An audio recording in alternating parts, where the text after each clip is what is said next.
Let's start at the Emirates, where after 12 failed attempts, Arsenal finally beat Manchester City in the Premier League, underlining their title credentials and giving supporters hope they can go one better this season. Mikel Arteta admitted could be a watershed moment for his side after Gabriel Martinelli's late winner sparked wild celebrations after a game short on chances.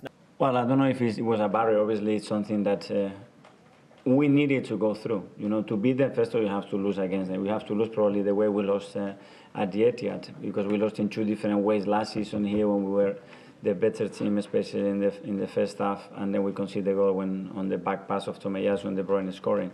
But the team showed that real maturity today. That maturity comes from experiences, and sometimes you need that to become a better team. Well, it certainly sends a message to the team, you know, they keep believing in what they are doing. They are a fantastic group of players. The way they try, you know, the understanding and the chemistry that they have between them, you sense it and you need it to beat that. So they were all dancing and super happy. They were international breaks. You know, the mood is always much better. They're going to have a few days off, the ones that they're not involved. And I just sends everybody till the next game against Chelsea away with the right spirit and the right emotion. And it's great. So really happy.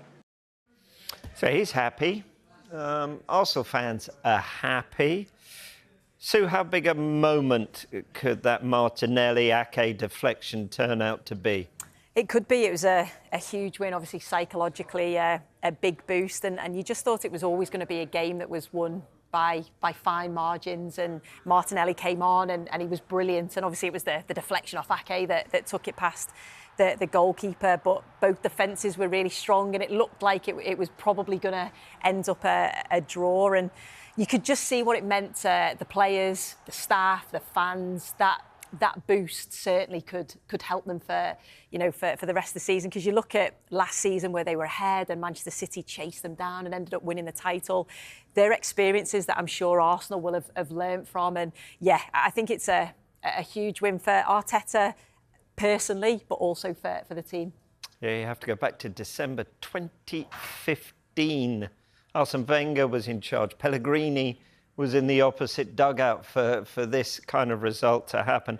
I just wonder, though, you've got what could be a huge galvanising, bonding, positive atmosphere within that dressing room, Stephen.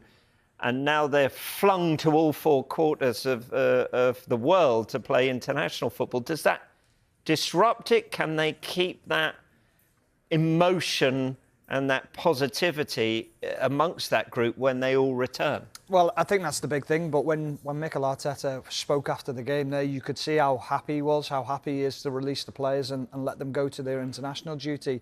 That change of scenery can sometimes be a nice thing as well, so that there's not that intensity of being in the same environment all the time. I think what will probably be important to Mikel Arteta is also when he comes back is to remind them of that game straight away and that feeling.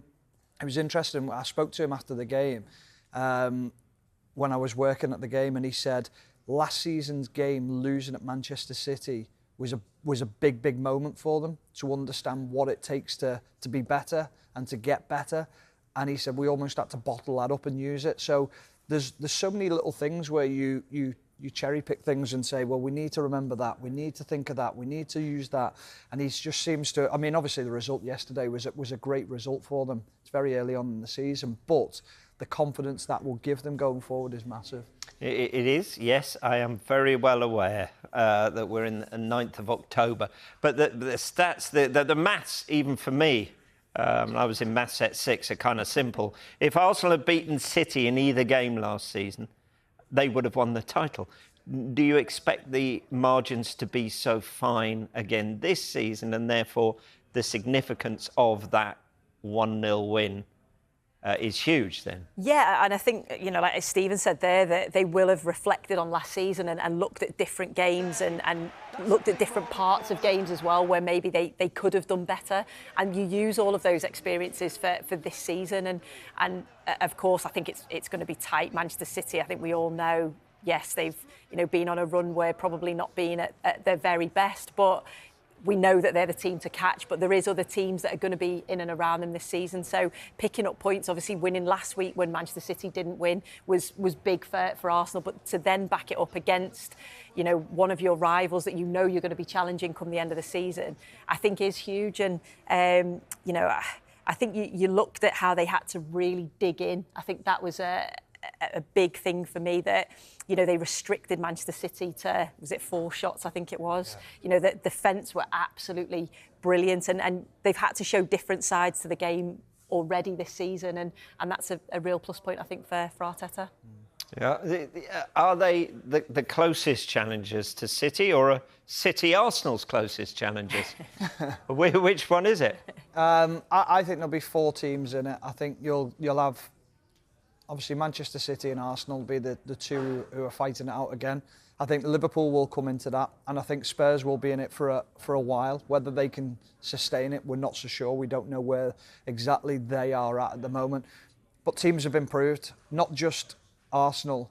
I think the signings that they've made, I thought Declan Rice was outstanding yesterday. When you talk about digging in and putting up a proper performance and showing why you've cost 100 million. I thought that was his best game in an Arsenal shirt so far, and it showed why they wanted him.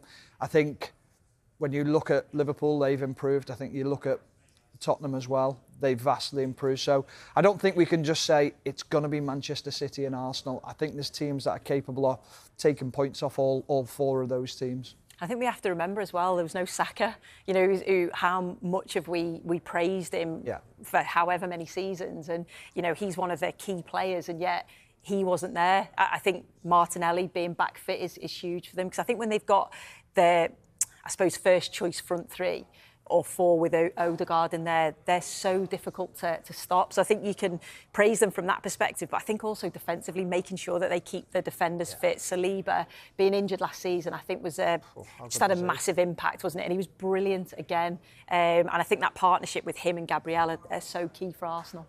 Yeah, City fans would perhaps point out that they had 2 very high-profile players missing as well, and we'll kind of weigh up which was more significant. Yeah. I think, is it fair to say yesterday's game wouldn't be one that's making a Christmas DVD? But Arsenal, they have been said this. I'm thinking maybe the draw against Fulham, they would have hoped to have won the North London derby, I would have thought, considering they were at home. Yeah.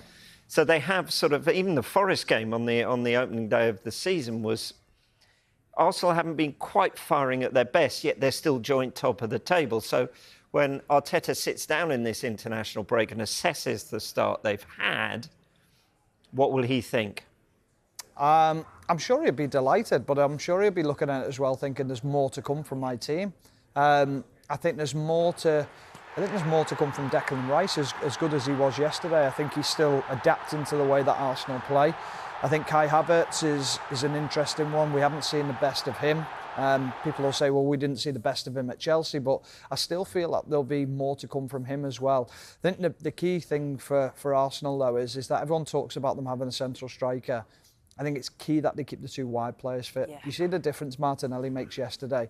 When you're a former fullback like myself, and you're playing against someone who's so direct in both Martinelli and Saka, it changes the way that you play your game as well. You can't continue to make forward runs constantly, because you've got to conserve some amount of energy to make sure that you can defend in 1v1 situations. And because of the way Arsenal play, and they like to isolate the wingers 1v1 against their fullbacks, it is such a difficult thing to defend against. Whereas when you've got Trossard playing on that right or left hand side, and you've got Gabriel Jesus on the wings, it's not quite the same. You know they're not going to run you. You know they're not going to take you on in that way. It's going to be a little bit different in the way they play, a little bit more intricate, trying to bounce the ball off the striker. That's easier to defend against as a back 4, because you can sit in narrow and you know they're always wanting to come inside. So the dynamic of Arsenal's team changes when you lose those wide players. Yeah, is David Raya and his performance going to be something that Mikel Arteta will ponder over this international break?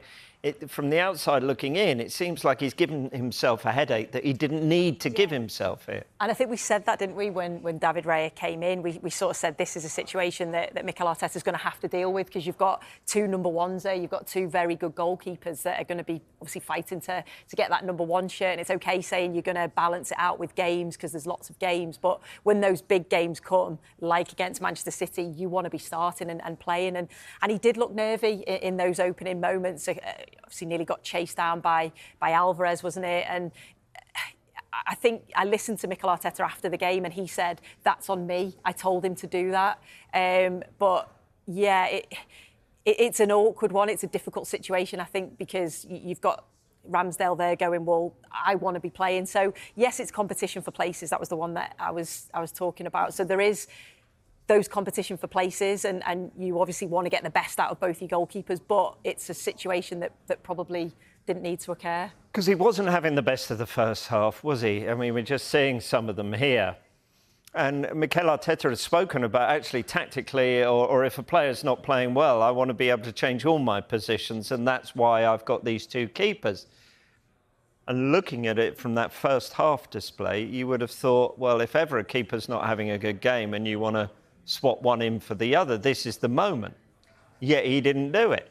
No, but we're focusing on the negative. We're not focusing on the positive, which was the second half display to rectify it. Yeah. And he was better in the second half. And Mikel Arteta spoke about that and said, maybe at half-time gets in and says, listen, I know I'm telling you to play out from the back and try and play, but if it needs to go, you make a decision. And he spoke to us about that after the game when we were interviewing him for another network. And it was just, when you hear that straight away, that's good management.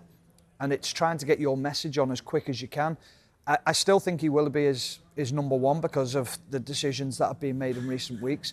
Also, as well, I have to be careful how I word this, but he's come from Brentford where there isn't a huge pressure. There is a pressure because you're in the Premier League and you want to win games. You're now going for the title. The game yesterday was huge. It was massive. All the networks are there, all the countries are there, everyone's following it. Suddenly you're under the microscope. That changes how you play that game. And that's what he's got to adapt to as well. So Mikel Arteta's not daft. He won't think, I'm going to take him out of this game, or take him out of the firing line now. He'll be thinking, that's a great experience for you, and you're going to learn from that, and you're going to become a better goalkeeper for that. So I think it's just part of the process that Mikel Arteta will continue with David Raya. And the fact that he responded in that second half, I suppose, is a positive for Mikel Arteta, isn't it? He's spoken to him at half-time, he's come out the second half and was better, was more composed, was good in the box coming out and collecting crosses. So I suppose that's something that you'd then take forward, isn't it? But I go back to this. He has created this discussion, this debate, this headache, this feeling when he didn't need to, did he? But the discussion's over, isn't it now? Because we all know that Ramsdale's David Raya's the number one. So yes, it's not a nice situation, and we all think Aaron Ramsdale's being hard done to. However, Mikel Arteta has got to make big decisions to try and win Arsenal the league. He feels that whether it's right or wrong, whether we agree with it or not, it doesn't matter what we think. It's what the manager thinks. It's what he sees. It's what he sees his vision is. More often than not, Mikel Arteta's got it right. Over the 4 years that he's been in charge, we've questioned some of the things he's done. We've debated it on here. And more often than not, you've got to hold your hands up and say, correct decision for Arsenal Football Club. And some of the biggest decisions are the most brutal decisions where you go, he's done nothing wrong though, but he obviously feels that he needed to do something. And whether that's nice or not, that's his job as a manager. He's not there to make friends. He's there to build a football club that wins trophies, that competes at the highest level. And it is harsh on Aaron Ramsdale. I feel so sorry for him. But that's not his job to be his friend.